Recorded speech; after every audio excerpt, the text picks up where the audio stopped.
Buenas noches. Esta semana conocíamos la triste noticia del fallecimiento de un joven de 16 años de Tafalla a manos de otros dos jóvenes de 15 y 16 años. Nos vamos a preguntar en nuestra primera parte del programa sobre la percepción de la violencia en los jóvenes en nuestra sociedad.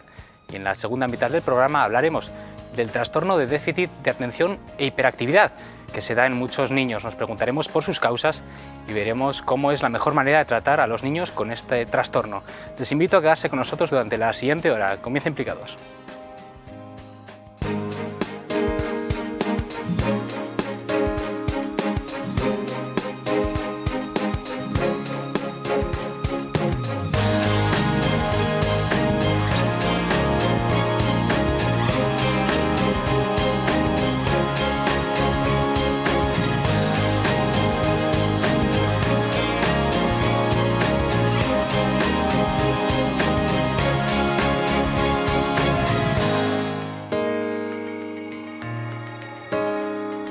Esta semana conocíamos la triste noticia de que el joven tafallés Roberto Requena, de 16 años, moría a consecuencia de una paliza, de unos golpes propinados por otros dos jóvenes de 15 y 16 años respectivamente.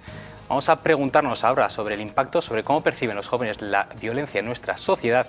Para hablar de este tema nos acompaña en nuestra mesa, en nuestro plato, nos acompaña Marisa Aristu, ella es responsable de Suspertu, un programa de apoyo a adolescentes de Proyecto Hombre. Buenas noches, bienvenida. Hola, buenas noches. Gracias. También nos acompaña Jesús Hernández Aristu, él es sociólogo y profesor de la Universidad Pública de Navarra. Buenas noches, bienvenido. Hola, buenas noches. Y a mi izquierda, por último, se encuentra Arantxa Marín, ella es psicóloga de Silema, una entidad que trabaja con menores, familias y mujeres víctimas de violencia de género. Buenas noches, bienvenida. Hola, buenas noches. Este suceso, este hecho, el hecho de la muerte de este joven, ha despertado quizás esa percepción que tiene mucha gente, que tenemos cada vez más en nuestra sociedad, de que hay un aumento en la violencia juvenil. Jesús, ¿es verdad? ¿Esta percepción es real? ¿Hay de unos años, digamos, de hace varios años hasta ahora, un aumento en la violencia en los jóvenes? Yo creo que no. Lo que pasa es que como se va transformando también la sociedad, las formas de violencia pues también van cambiando. Es típico de los jóvenes que hagan, digamos, entre ellos pruebas de fuerza, es lo más típico suyo. Lo que pasa es que actualmente las formas de violencia pueden ser de muy diverso origen y de muy diverso formato. Lo que ha ocurrido en Tafalla naturalmente es una forma extrema, gracias a Dios también muy rara. Afortunadamente no tenemos tantas muertes por violencia en nuestra sociedad como hemos tenido en años o en tiempos pasados. Pero naturalmente cuando ocurre una cosa, yo creo, de este tipo, yo creo que está bien que hagamos una reflexión sobre las condiciones que permiten que eso suceda. Has mencionado que es un caso, digamos, excepcional, una forma rara. Sí. Pero raro porque ha fallecido. Quizás no sea raro este tipo de palizas que se están dando. No es raro y, en fin, aunque no estamos aquí para contar casos particulares, casos particulares, lo he visto como después de una noche de paso por una discoteca, unos jóvenes, por por una chica o por un chico, en fin, se lían a botellazos con pérdida de conciencia, etcétera. No suele ser, eso suele ser más frecuente, ese tipo de Pero el tipo de violencia es el mismo, lo que ha cambiado aquí es el resultado. Sí, el resultado se ha cambiado, pero tampoco ese tipo de violencias tampoco es muy frecuente, aunque se dan, ya hemos tenido casos por San Fermín y fuera de San Fermín, momentos de ese tipo. Lo que creo que es importante es que crear una mentalidad en los jóvenes y en la población en su conjunto, en que la violencia no entra dentro de los cálculos, porque es una reacción a determinados momentos de conflicto. Y si es una reacción a determinados momentos de conflicto, entonces conviene que tengamos una pluralidad de formas de reaccionar ante ese hecho conflictivo, y en donde la violencia queda excluida. ¿Cómo? y haya otro tipo de formas De en las que se resolver pueda los conflictos. resolver. Naturalmente que si hay efectos de alcohol o de drogas o así, estamos en una situación de excepcionalidad y por tanto no sería objeto de una reflexión social sobre eso, sino sobre estados de conciencia en las que uno no sabe lo que hace, etc. Pero respecto a la reflexión social, os quiero preguntar a los tres, Marisa, los jóvenes, desde tu experiencia con el trato con los jóvenes en general, ¿cómo perciben la violencia? ¿Cómo perciben, lo ven como algo normal, lo asimilan como algo totalmente natural, sobre todo en la relación que tienen entre ellos? Yo no sé hasta qué punto, pero esto es cosa de todos, no solo de los jóvenes, ¿no? Y de las jóvenes, se puede igual ir normalizando algo más, ¿no? Es decir, se dan situaciones de violencia de muchos tipos, ¿no? De violencia verbal, de violencia no verbal, gestual, emocional, tal, también de la física.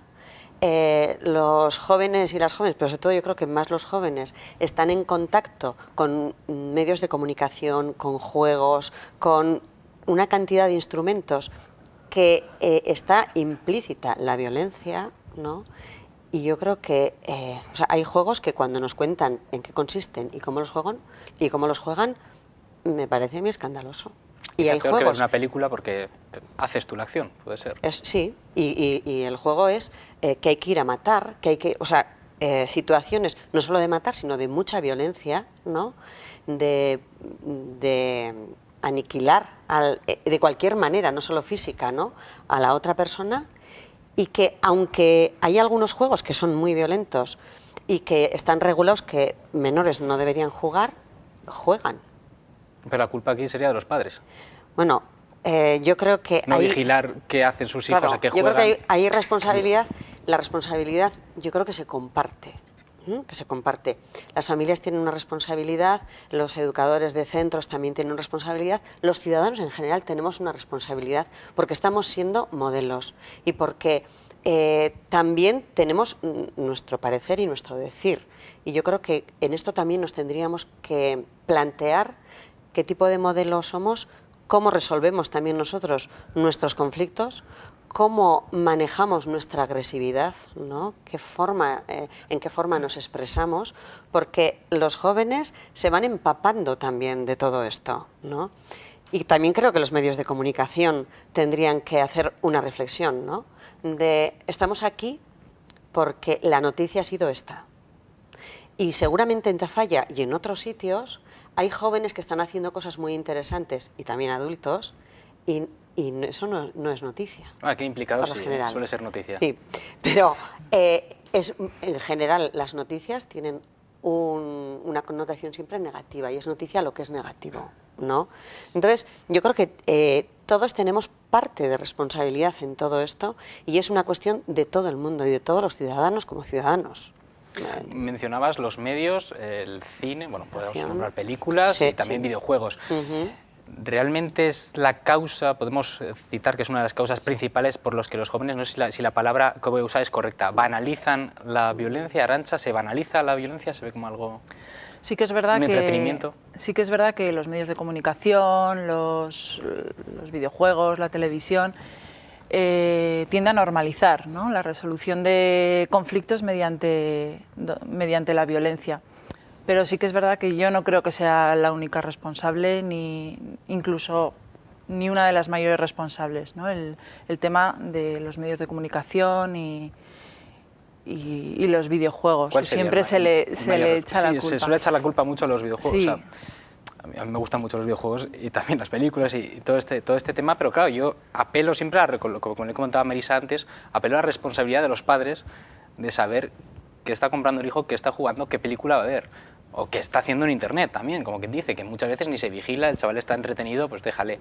O no entendemos de eso y digamos que hacemos la vista gorda muchas veces. Pero ¿qué otra causa está detrás de todo esto? Es difícil hablar de un único responsable o de los mayores responsables, pero yo sí que creo que donde empieza todo a fraguarse el tema de la violencia es dentro de casa. La relación de los padres con los hijos, si un hijo no ha tenido unos modelos de resolución de conflictos que no sean la violencia. Si incluso ha sufrido la violencia en sus propias carnes, ¿no? Dentro de casa, difícilmente bueno, no va a resolver los conflictos así de mayor, ¿no? Me refiero que no podemos echar solo la culpa a los videojuegos o a los medios, ¿no? Si yo a mi hija o a mi hijo lo educo en la igualdad de derechos, en que yo tengo unos derechos, pero los derechos de los demás son los mismos que los míos. Bueno. ¿Percibís este aumento de violencia? Estamos hablando de jóvenes. Cuando pensamos en ello, generalmente apelamos a chicos. ¿En chicas vosotros notáis un aumento también de violencia en chicas, sobre todo en institutos, en colegios, Jesús? Yo creo que es importante también decir que el ser humano es un ser violento. ¿Se nace violento? No hay que olvidarlo, que nacemos violentos. Llevamos toda la violencia de la naturaleza en nosotros. Somos digamos, el culmen de la creación o de la evolución de la vida. Por tanto, llevamos un poquito toda nuestra historia. Y la naturaleza no se distingue precisamente por ser un lugar pacífico. Yo suelo ver con cierta frecuencia los informes sobre la vida de los animales y de la selva, y también me encanta todo eso, y ves que, en fin, unos se comen a otros, o sea que, y los seres humanos venimos también desde ahí. Por eso es tan importante la civilización, la cultura, la diferenciación, la separación de los reos y víctimas para que haya jueces. En fin, organizamos nuestra sociedad de tal manera que reduzcamos al mínimo o le demos cauces a ese elemento interior nuestro que es también de violencia, que viene muy bien porque a veces hay que defenderse, porque a veces hay que, un poco lo que se llamaba la agresividad, que es una energía que tenemos los seres humanos. La cuestión es que si la usamos para una cosa y para otra, y aquí vendría un poco lo que han dicho mis compañeras, la educación en la familia. Uno de los elementos importantes de la violencia es la pobreza, no hay que olvidarlo, y la diferenciación y las exclusiones sociales, porque eso sí que es también violencia soportada por clases y por grupos sociales. Una reacción a una discriminación que pueden haber sufrido. No, está mirando un poquito lo que dicen algunos investigadores sobre el fenómeno de la pobreza juvenil, y parecen insistir en que hay 2 o 3 elementos que son fundamentales. Uno lo ha dicho Arantxa ya, y es un poco cómo se resuelven los conflictos dentro de las propias familias. Si se resuelven a base de violencia, el chaval no va a aprender otra cosa más que hacerlo con violencia. Y lo mismo en la escuela. En la escuela hay muchos conflictos y es una cuestión bien importante cómo se tratan estos casos y qué aprendizaje se extraen de fenómenos como el de Tafalla, y cómo se analiza las formas de violencia que hay también dentro de los propios chavales que ahora se unen en contra de la violencia. En el caso este, ¿qué elementos de violencia hay ahí? Hay que reflexionarlos, hay que verlos y hay que buscar alternativas de comportamientos ante fenómenos conflictivos. Junto a la de la familia está uno de los otros, es la exclusión social, la pobreza, etcétera, que eso sí que genera violencia, que yo la llamaría contraviolencia. No sé si tenéis la misma percepción que yo. Una cosa que sí que quería insinuar, porque cuando se habla así de los medios de comunicación, es verdad que se nos presentan muchas películas y muchos videojuegos donde hay violencia. También es una manera simbólica de darle salida a nuestras fantasías violentas. Y eso tampoco hay que perderlo de cuenta. Es una discusión que dura hace muchos años, que si sí, que si no. Naturalmente que todo lo que es exagerado pues acaba siendo perjudicial. Pero también esos elementos, digamos, simbólicos de violencia, de imágenes, nos viene también un poco bien para poder canalizar algunas de nuestras propias violencias de una manera fantasiosa, si queréis. Y lo mismo que el fútbol. En el fútbol también hay mucha violencia, pero al mismo tiempo, mientras discutimos si ha sido penalti o no, y nos enfadamos con el árbitro y con los jugadores y con la afición, mientras no pase de ahí, pues es una manera también de descargar muchas pesos, digamos. Igual alguna regulación sería necesaria en todos estos ámbitos. Aquí la exageración o la absoluta falta de límites es lo que hay que tener en cuenta para que no llegue a una violencia física, que no llegue... Porque también quizás por lo que comentas, quizás nos estamos acostumbrando ya a todas estas películas, también a ver en el fútbol una excesiva violencia. Y también eso, no sé si tenéis la misma percepción que yo, hace que los chavales hoy en día, porque en toda la vida ha habido en los colegios pues peleas, broncas, pero a mí me da la sensación de que hoy en día son con más saña, con más mala idea, vamos a decirlo así, con más saña. No sé si lo ves igual que yo, todavía ha sido igual, hoy en día los chavales tienen más peor idea, quizás influidos por estos medios que estamos comentando. Yo no sabría decir si es con más saña o no, pero un poco en la línea de lo que apuntaba Jesús, a mí me parece que la agresividad no solo es inherente al ser humano, sino que encima es sana en muchas ocasiones, como decías, para defendernos, o en la propia adolescencia es necesaria la agresividad pues para diferenciarme del otro, para poder adquirir mi identidad, para poder tener mi propio criterio, tener mi propia opinión. Pero claro, ahí tiene que haber un trabajo previo durante toda la niñez de aprender a modular mis emociones, esa agresividad. ¿Qué hago con esa agresividad? ¿No? La saco a través de videojuegos, la saco de otras formas, la saco verbalmente, ¿no? Puedo decir en un momento dado que estoy muy enfadado y así me evito el pegarle un golpe al que tengo al lado. Bueno. Una educación... Yo sí que quería como matizar con este tema una cosa, es decir, yo sí que creo que tenemos esa agresividad como ser humano y que nos ayuda a avanzar, ¿no? Y que es positiva, que no es negativa, ¿no? Pero que la violencia se aprende. Yo creo que ese matiz es distinto, ¿no? La violencia se aprende también, sí. Claro, la violencia se aprende y la violencia no aparece de repente, ¿no? Y ya está. No, la violencia también va poco a poco, empieza de una manera y puede empezar con insultos o con un mal gesto y puede terminar en la parte física y puede terminar en la muerte, ¿no? Entonces, yo creo que esa idea es importante, porque nosotros sí que nos encontramos con madres y padres que comentan situaciones de sus hijos e hijas en las que se han visto, ¿no?, que en situaciones de violencia, y en algunas de ellas, en bastantes, las hablan como chiquilladas. Y yo creo que en esto hay una parte que vamos ganando, como en conciencia, ¿no? Que no son chiquilladas, que cualquier cosa que agreda, que moleste, que haga daño a una persona y que además va con esa intención de reírme, de hacer daño, del tipo que sea, eso no es una chiquillada. Y hay que educar en estos valores también.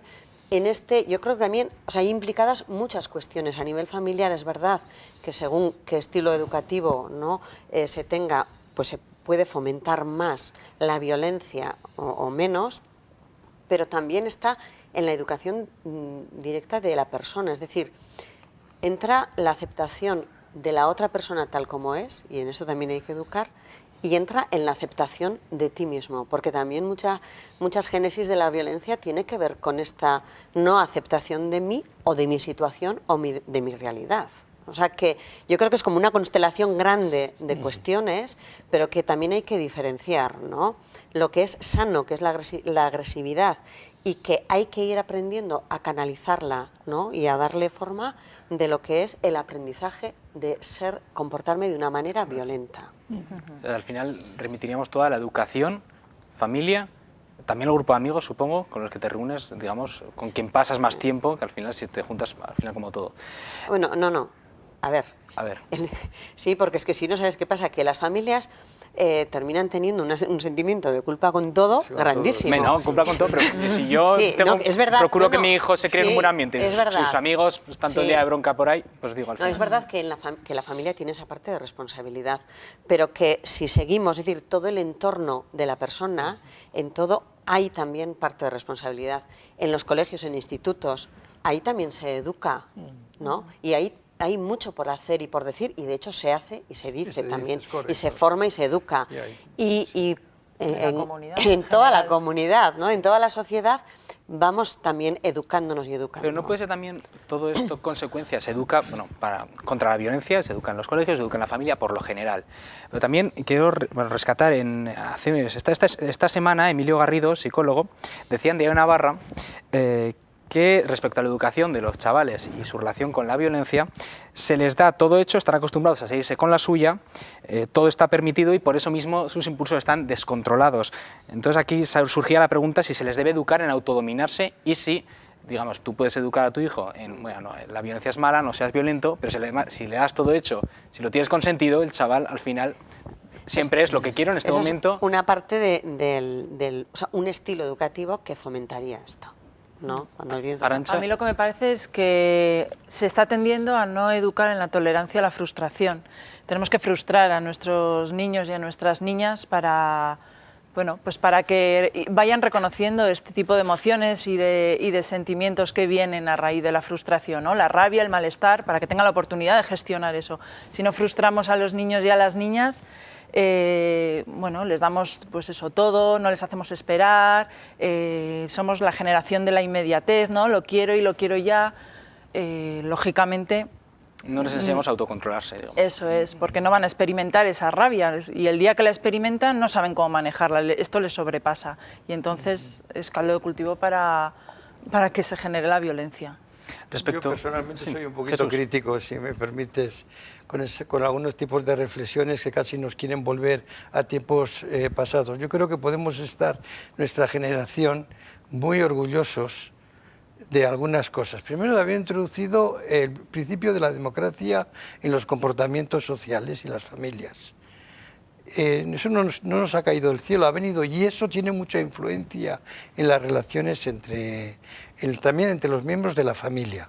Eso por un lado. Por otro lado, hemos trabajado un mogollón, todas nuestras generaciones, para que nuestros hijos lo tengan un poquito mejor.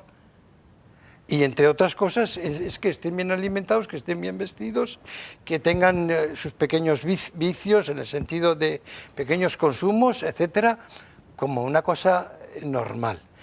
Y en ese sentido, más que flagelarnos porque nuestros hijos quizá muestren algunos comportamientos no tan socialmente tan aceptables, tenemos que reconocer que se ha avanzado muchísimo.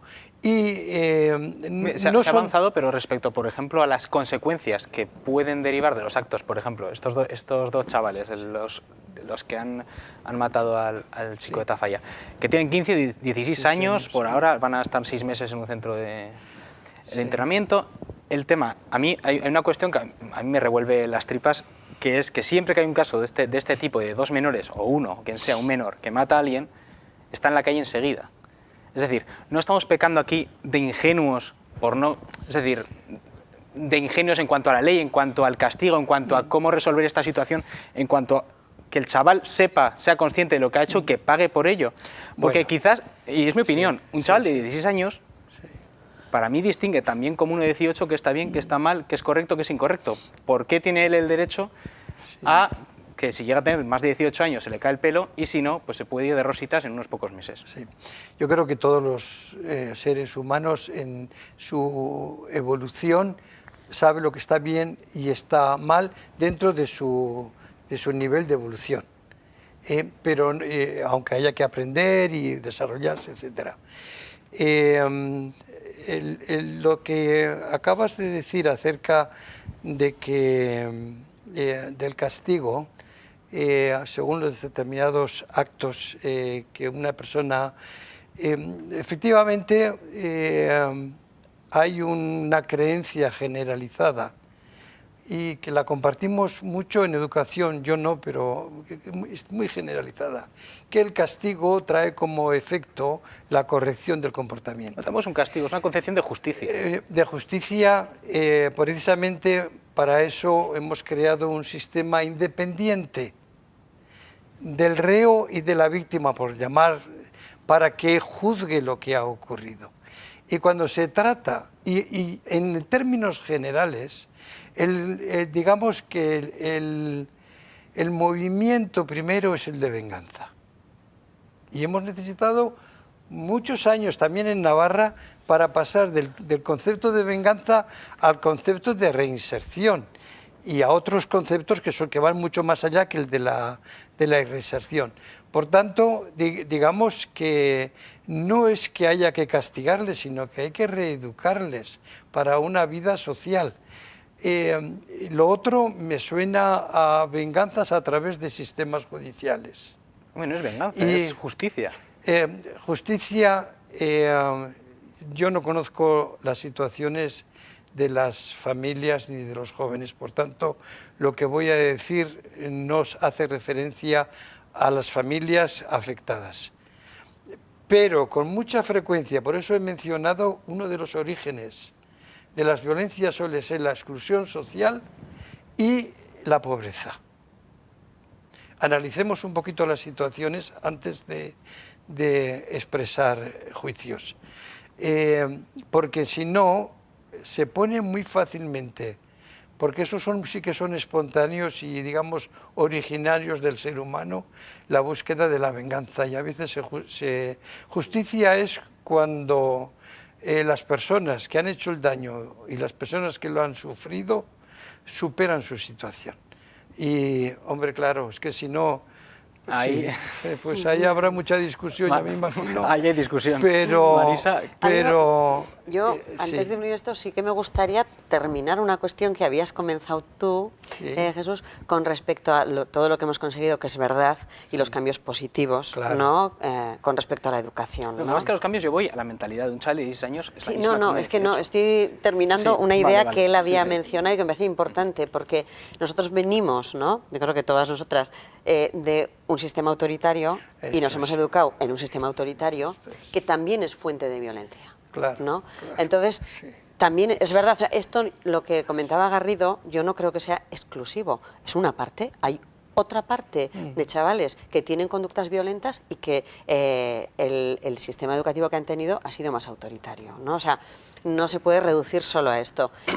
Y respecto al tema de la frustración, a mí sí que me parece que un poco de frustración hay que educar, pero también, mucha. pero también en la capacidad de esfuerzo, que den valor a las cosas. Claro. Y yo también, que seguramente con esto directamente igual no tiene que ver, pero yo también creo que hay que educar en la capacidad de gozo, ¿no? Disfrutar. Que yo creo que van unidas, ¿no? En la vida nos tocan situaciones que hay que sentirnos mal y tenemos que aprender a gestionar eso, pero también a gozar. Y tampoco educamos en Marisa, esto. para ir finalizando, Sí. ¿cuál es la mejor manera de sensibilizar a los jóvenes respecto a estos temas que estamos tratando? Sí, pero yo no hablaría solo de jóvenes. Yo creo que Bueno, la sociedad en sensibilizarnos general, todos. todos. Yo creo que cuando se dan estas situaciones tenemos que aprender y tenemos que seguir educando y formando, ¿no? Sobre todo.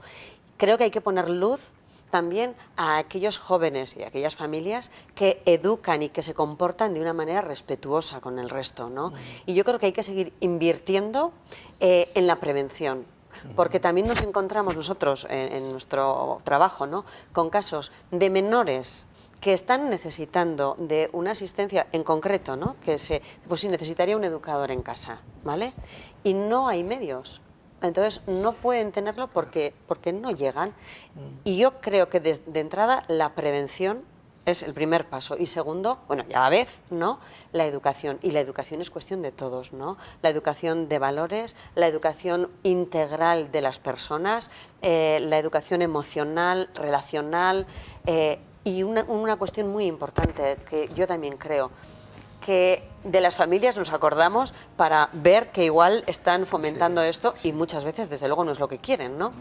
Las familias también necesitan recursos, necesitan formación y necesitan educación para hacer las cosas de la mejor manera posible, ¿no?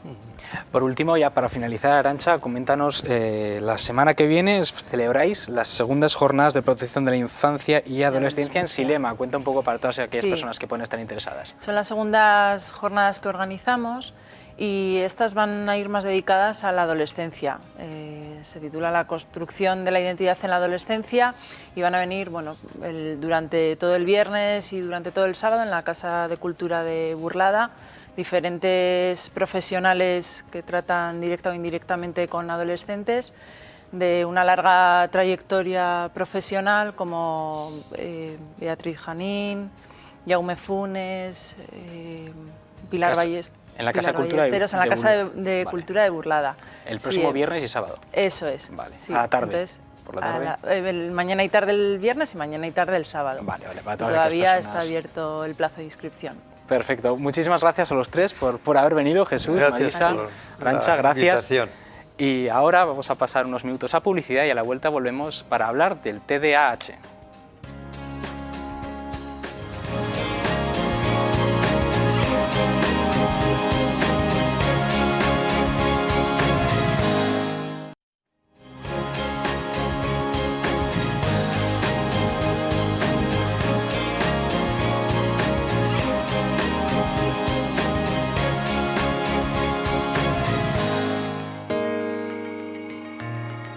Continuamos en Implicados y vamos a hablar ahora del TDAH, el trastorno por déficit de atención e hiperactividad. Vamos a indagar en sus causas y también en cómo tratarlo. Para hablar de este tema nos acompaña Azucena Díez. Ella es especialista en psiquiatría de la Clínica Universidad de Navarra. Buenas noches, bienvenida. Buenas noches, muchas gracias por la invitación. Gracias a ti por venir, gracias a los tres. También nos acompaña Alberto Cascante, él es psicopedagogo y profesor en Maristas. Buenas noches, bienvenido. Hola, muy buenas noches. Y por último, a mi izquierda se encuentra Javier Rollo, él es psiquiatra infantil y... psiquiatra infantil y adolescente. Sí, adolescente no soy. Exacto, no, psiquiatra infantil y adolescente, claro, le digo, ay Dios. Vale, perfecto, buenas noches, bienvenido. Buenas noches. Mira, antes que nada, para centrarnos en qué es lo que vamos a hablar, mucha gente se preguntará, ¿qué es eso del TDAH? Azucena, ¿cómo podríamos definir TDAH de una manera sencilla? De una manera sencilla ya has mencionado lo que significan las siglas, ¿no? Hace referencia al trastorno de déficit de atención. Se podría decir que puede ser con o sin hiperactividad, porque hay claramente dos subtipos definidos. Uno se caracteriza por niños que son únicamente muy despistados, les cuesta planificar el tiempo, pueden tener dificultades académicas, las suelen tener de hecho, por esta falta, digamos, de facilidad para concentrarse en lo que están haciendo. Evitan las tareas, pierden cosas, son olvidadizos, etc. Los niños que tienen TDAH del tipo combinado, con hiperactividad también, aparte de estos síntomas que he mencionado, suelen también ser con una inquietud psicomotriz, se mueven más que el resto de los niños, teniendo en cuenta su edad, por supuesto, ¿no? Esto los profesores son los que lo suelen demarcar. Este niño se mueve demasiado, ¿no? Y la etapa en la que estamos tiene que aguantar sentado, cosa que le cuesta. Y luego también suelen tener síntomas de impulsividad. Son niños intrépidos, lanzados, impacientes, a veces hablan mucho o se entrometen en las conversaciones. Estas son las características principales. Eso que comúnmente asociamos al niño hiperactivo, podría ser una definición. Niño hiperactivo, has comentado además que pierden cosas, o sea, no solo que sea movido, la sino gran que además mayoría es de muy los despistado. niños hiperactivos tienen además también síntomas de inatención. Sí. Muchas veces cuando pensamos en niños hiperactivos pensamos en alguien muy movido. Y es una opinión general que nosotros creemos que se percibe. Precisamente por eso esta semana hemos querido preguntar a la gente en la calle si ellos asocian ser hiperactivo, si es lo mismo para ellos que ser muy movido. Estas son las respuestas que nos hemos encontrado. No, yo creo que como todo tiene dos partes de verlo, la hiperactividad, entonces la forma positiva y negativa desde mi punto de vista, sin llegar a la negativa sería el estrés y la positiva la acción, el movimiento. Ya, para mí es normal que tengan mucha energía y que tengan que sacarla y de una forma adecuada, esa para mí sería la parte positiva. Pues no es lo mismo, Los niños tienen que ser muy movidos, sí, y no es lo mismo diagnosticar a un niño por hiperactividad porque sea un niño movido. Hombre, lo que pasa es que hoy en día igual se estudia más el tema, ¿no? Igual antes pues no, los niños eran más movidos y no se les hacía tampoco, bueno, un niño movido. Y ahora igual más se indaga más en lo que es la hiperactividad, ¿no? Hombre, un niño que esté muy movido no significa que sea hiperactivo. Puede ser muy pequeñín, malas costumbres, mimoso, pero en ningún momento, y lo digo por experiencia que tengo dos, uno de 2 meses, estoy con la baja paternal, y otro de 3 años. El primero mes muy movido, pero son palabras mayores decir hiperactividad. Y aparte que decir a un niño hiperactivo tan pequeño, valorarlo con 2, 3 años, es muy difícil. A partir de 3 años pues se puede valorar un poquito más, pero decir hiperactividad es difícil. Pues, a ver, yo creo que hay niños que son movidos, pero luego la hiperactividad yo creo que... O sea, que ya es un problema más serio. Puede ser un niño movido porque sea de su propia naturaleza, que hay niños más parados y otros más movidos, pero la hiperactividad ya es un trastorno. Hoy en día se oye demasiado. Yo creo que ahora ya a cualquier cosa se le pone algún nombre. Antes yo creo que existían niños hiperactivos o que se movían mucho, pero no se decían que eran hiperactivos. Hoy en día sí, hoy en día la mayoría que se mueven mucho son hiperactivos. ¿Tendemos a generalizar y cualquier niño movido le llamamos ya hiperactivo, Alberto? Pues yo creo que ha habido un exceso de colgar esta etiqueta, ¿no?, en muchos niños. Es que es muy difícil discriminar una cosa de otra. Por naturaleza, los niños pequeños tienden a ser movidos por lo que son, porque son niños.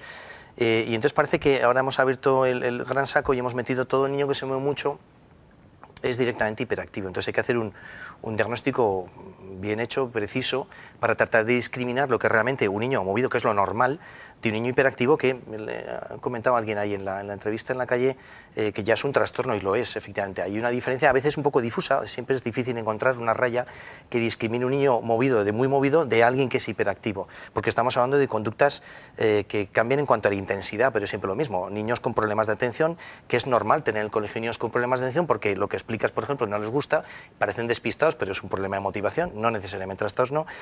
Hay niños que son impulsivos, la mayoría de los niños son impulsivos también por naturaleza, quieren hacer las cosas rápidas sin pensar en las consecuencias, de manera atropellada. Entonces es difícil también discriminar, este es muy impulsivo y esto le lleva a ser hiperactivo, difícil saberlo. O niños que se mueven mucho, bueno, pero si se mueven mucho pero están haciendo cosas como jugar o estar con los compañeros o jugar a lo que sea, bueno, pues tiene un fin ese movimiento. Entonces es muy movido pero está haciendo algo.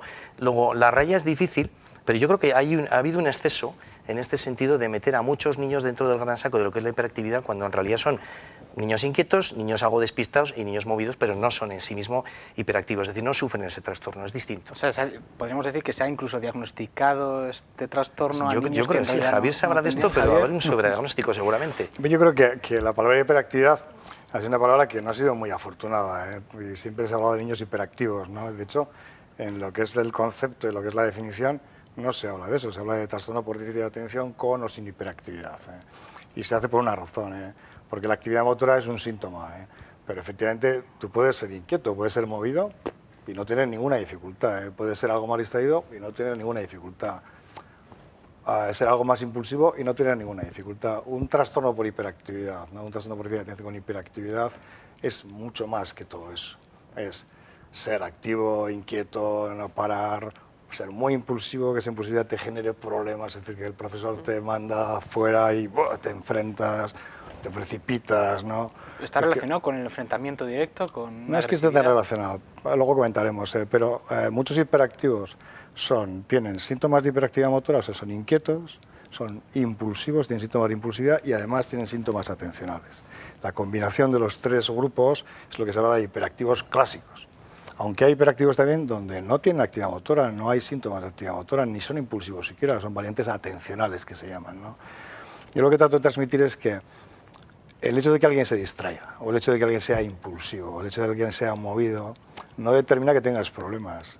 Los problemas son cuando la actividad motora es muy marcada, cuando eres tan impulsivo que eres capaz de cruzar una calle sin mirar a ningún lado, que coges la bicicleta y te embalas, ¿no? O cuando tienes dificultades de atención, no consiste en que te distraigas, te consiste mucho más. Te cuesta concentrarte, no eres capaz de seguir las instrucciones, le dices, a ver, vete a tu habitación, ponte el pijama, te vas al baño y vienes a cenar.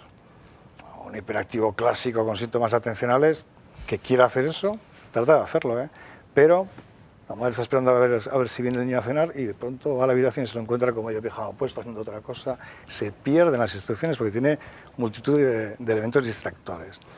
Una cosa es que haya síntomas y otra cosa es que los síntomas repercutan. Cuando hay una repercusión de síntomas marcada, hay un trastorno. Por lo tanto, no todos los niños que son inquietos son hiperactivos en absoluto, ni todos los niños que se distraen son hiperactivos con dificultad atencional, ni todos los que son más precipitados tienen un trastorno. Pero si tienen síntomas mantenidos durante el tiempo, no un mes o 2 meses, sino de siempre, con repercusión, es un trastorno, es una cosa diferente totalmente. Respecto, me parece muy interesante de una de las personas que ha comentado en el vídeo que hemos visto, él hablaba de su hijo de 3 años que es muy movido, y aquí puede surgir la pregunta, ¿en qué edad es la adecuada, Azucena, para diagnosticar un niño hiperactivo? A ver, Sí, se puede ver esto desde dos puntos de vista. Niños, o bien que se les pretende diagnosticar de forma muy precoz, es decir, cuando son muy pequeños, o al revés, ¿no? Me explico. En niños de 2, 3 años pueden verse algún rasgo que apunta a, pero no se hace el diagnóstico. No se hace el diagnóstico. Lo normal es que un niño de 2 años sea muy activo, ¿no? Y muy cabezota, y muy impulsivo, y cruce, etcétera, ¿no? Generalmente cuando ya se escolarizan, a veces los profesores, ¿verdad, Alberto?, empiezan a dar un poquito unas señales de alarma. Este niño, bueno, 3 años puede ser que esté toda la hora, toda la clase correteando y sin sentarse ni un minuto, pero bueno, ya te empiezas un poquito a alarmar. Segundo de infantil, este niño sigue sin poder estar sentado ni hacer la más mínima tarea durante un periodo mínimo para lo que se le exige a un niño de segundo de infantil. Realmente el diagnóstico se puede hacer a partir de los 6 años, más bien, y en algunos casos muy severos, o que hay otros indicadores, como por ejemplo que su hermano también tenga el diagnóstico, ¿no? Entonces ya como hay una causa hereditaria, ya estás un poco sobre aviso. Generalmente en los niños muy pequeños, me estoy adelantando un poquito a preguntas futuras, pero no se emplea el tratamiento farmacológico como tratamiento de primera elección, pero sí hay que intervenir. Entonces, bueno, queda un posible diagnóstico en niños muy pequeños. Si hay hermanos ya diagnosticados, bueno, pues con más probabilidad que lo vaya a desarrollar, pero se hace más un tratamiento psicológico, conductual, etcétera. ¿Es hereditario? Puede ser, comentas lo del hermano, sí. Puede ser hereditario si un padre ha sido sí. hiperactivo. Y también puede ser producido por consecuencias, es decir, se puede prevenir la hiperactividad. Digamos, algunos hábitos, que no sé, no se me ocurren qué hábitos, pero algunos que favorezcan la hiperactividad, pues evitarlos para... Si tu hijo es muy movido, es para que desarrolle ese... Las causas genéticas se han estudiado bastante y de hecho es de los trastornos que tenemos en psiquiatría y en pediatría en general que más se sabe que hay un componente hereditario importante. Hay muchas más posibilidades de que un niño lo padezca si su hermano lo padece, y cuando preguntan a los padres cómo han sido ellos de pequeños, casi siempre yo directamente les pregunto, ¿esto de quién le viene, del padre o de la madre? ¿No? Porque casi siempre ellos, aunque no hayan sido diagnosticados, ¿no?, te dicen yo era igual de pequeño, muy parecido. ¿Causas que podemos para prevenir, digamos, hábitos que podemos...? No se puede prevenir. No sé si estáis de acuerdo. No sé, igual algún hábito que favorezca que se desarrolle. Determinados climas familiares pueden empeorar la sintomatología y la manera de comportarse el niño. Evidentemente, unos padres cuando educan a sus hijos toman determinadas decisiones que pueden agravar la situación, pero tanto como para prevenirla o causarla, no. Respecto a... Tú puedes tener síntomas, ¿no?, de un cuadro, también depende de la intensidad del cuadro que tengas. Hay neumonías muy graves que estás en la UCI y neumonías que pasas en casa, ¿no? Depende de la intensidad del trastorno, ¿no? Yo creo que no hay una prevención total, pero sí hay una prevención sobre lo que se llama la comorbilidad, ¿no? Las cosas que pueden aparecer cuando tienes un cuadro de hiperactividad, las dificultades que te puede dar, ¿no? Esto es un poco parecido a... Es un mal ejemplo, pero para que se entienda, es como si tú tienes una diabetes, ¿no? Si tienes una diabetes o eres vulnerable a presentar una diabetes porque tienes antecedentes, ¿no? Bueno, los padres lo que tratarán es de que su hijo se alimente bien, que no coma demasiadas chucherías, que no coma demasiados dulces, ¿no? Eso favorecerá probablemente que no desarrolle la diabetes con tanta facilidad. O sea, al final tienes opciones no de prevenir totalmente, porque depende de la intensidad del trastorno, ¿no? Lo que sí es más fácil prevenir, yo creo que son las dificultades secundarias al diagnóstico de TDAH, ¿no? Es decir, que la tragedia de los TDAH, creo yo, que es, sobre todo los combinados, es que reciben balapalos por todos los sitios. Es decir, que los padres estamos siempre, no gastar, y siempre son mensajes negativos. En el colegio, bueno, tú eres profesor y salvo tu caso, pero bueno, en la mayoría de los casos siempre es lo mismo, ¿eh? Mal. Todo eso al final condiciona problemas de autoestima y es un campo abonado para muchas patologías que se asocian al TDAH en evolución, que ese es el problema fundamental, ¿eh? O sea que yo no creo que haya una prevención total sobre eso, pero sí hay formas también un poco de prevenir las secuelas. Creo que una mala evolución del trastorno se produce por muchas cosas, por falta de diagnóstico, por ciertos motivos, también porque no eres capaz tampoco de mandar mensajes positivos, siempre estás con mensajes negativos, siempre... Respecto a cómo curar la hiperactividad, cómo digamos, eliminar esta patología, has comentado, Azucena, la medicación. Hoy en día es muy común que a los chavales que presentan este trastorno se les medique, se les dé pastillas. ¿Realmente veis esto adecuado, correcto? Esto genera un debate. Bueno, hay una noticia, no la tengo por aquí, pero eso os la he dejado antes, eso es. Hay una noticia que es del ABC El año pasado el catedrático Marino Pérez, él dice que el TDAH no existe y que la medicación no es un tratamiento, que es un dopaje, vamos a hablar incluso que hay un negocio aquí. ¿Realmente creéis que no es necesaria una medicación? Es decir, hacer como toda la vida se ha hecho, que si el chaval, pues, o el joven es hiperactivo, pues con el tiempo ya se va curando, con un psicólogo, o no se me ocurre cómo, qué otra manera, ¿o es buena la medicación, Azucena?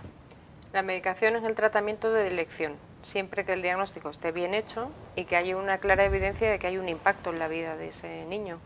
Si viene con dificultades atencionales y con una tendencia a ser inquieto, pero saca buenas notas, no tiene explosiones de mal genio, cumple las normas, puede ser un rasgo, pero no es un trastorno. O sea, el diagnóstico tiene que estar bien hecho. Una vez que está el diagnóstico bien hecho, la medida con gran diferencia más efectiva para tratar esos síntomas es el tratamiento farmacológico. O sea, el tratamiento es recomendable. Es recomendable. El tratamiento psicológico mejora algunos aspectos colaterales, ¿no? O psicopedagógico, un apoyo escolar bien hecho muchas veces es necesario, un tratamiento psicológico para unos síntomas de ansiedad, para mejorar habilidades sociales, etcétera, puede ayudar, pero no elimina los síntomas nucleares, estos que he descrito al principio de impulsividad, hiperactividad e inatención. Puede ser complementario, pero como tratamiento único no mejora el cuadro en general.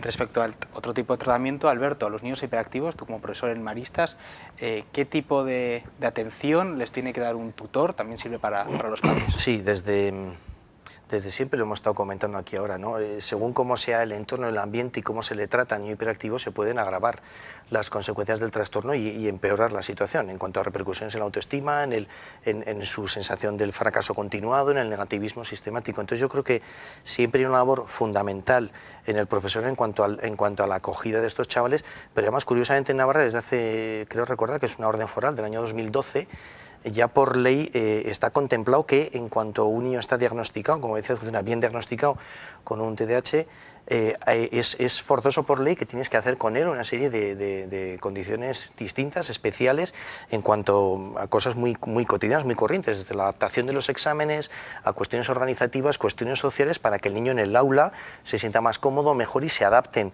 las situaciones ordinarias académicas y del aula a su propia realidad. O sea, ya no es ni siquiera una cuestión vocacional o de elección o pedagógica, sino que incluso es legal. Es decir, es forzoso por ley que tiene que haber con ese niño una actuación distinta.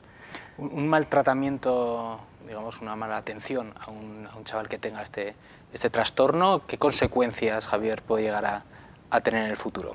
Digamos, si no se le medica en el caso que necesite, no se le presta pues las atenciones necesarias, ¿qué consecuencias puede derivar? Planteando un poco lo que decía Azucena, ¿no? Y que tiene razón, es decir, que el tratamiento farmacológico es un tratamiento que es muy eficaz, pero no es un tratamiento que vaya a erradicar el trastorno, ¿no? Tú tienes unas anginas, te pongo antibiótico, 7 días, desaparece la inflamación de las amígdalas y no tienes anginas, ¿no? Eso no es la hiperactividad. La hiperactividad persiste, aunque tú pongas tratamiento farmacológico o no farmacológico. Lo que logra la medicación es reducir los síntomas. Parece poco, pero es mucho eso, porque si reduces los síntomas, reduces la repercusión que va a tener en tu vida, ¿no?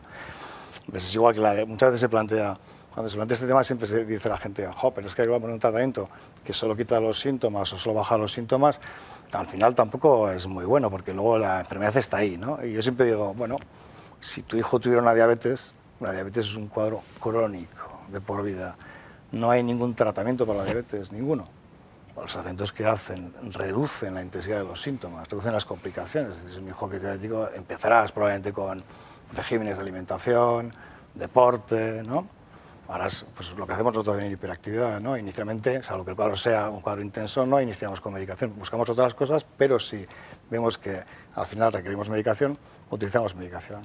Si tú tienes un diabético, al final la evolución es mala y colocas un tratamiento, es insulina. Pero la insulina no hace que no seas diabético, sigues siendo diabético. Tú te pinchas insulina y al momento que la insulina deja de ser eficaz y por tanto aparecen los síntomas de nuevo. En el cuadro de hiperactividad es igual, la medicación reduce síntomas, pero la reducción de síntomas es muy importante porque puede hacer que no tengas dificultades o que tus dificultades sean menores. Si tú no tratas, el problema de la hiperactividad es la comorbilidad, los problemas que te va a asociar. Si tú eres muy impulsivo, por ejemplo, ¿no? Todo te va mal o muchas cosas te van mal, te metes en jaleos por todos los sitios, ¿no? Al final recibes mensajes negativos por todos los lados. La probabilidad de que hagas un trastorno de conducta es mucho más elevada, mucho más elevada. Si tienes un cuadro atencional puro, por ejemplo, y estás horas trabajando, no logras aprobar la pesadilla, pero de que tengas buena capacidad intelectual, porque no eres capaz de fijar la información, te cuesta soltarla, llega un momento perfectamente que en la adolescencia puedes tener crisis de angustia. Es una de las Llega un momento que esto manifestaciones. se cura. Brevemente tenemos que despedir esto. Llega un momento en que el adulto La no es evolución hiperactivo. de un cuadro de hiperactividad no tiene nada que ver con tratamientos o sin tratamientos, no me refiero solo a farmacológicos, y es un cuadro que evoluciona. Los síntomas bajan también en intensidad con los años, Pero ahí sí. pero requieres un diagnóstico y un tratamiento. Nos vamos a quedar con esta idea. Muchísimas gracias, Azucena, Javier, Alberto, por haber venido. Y a todos ustedes les esperamos aquí la semana que viene a la misma hora. Pasen una feliz semana.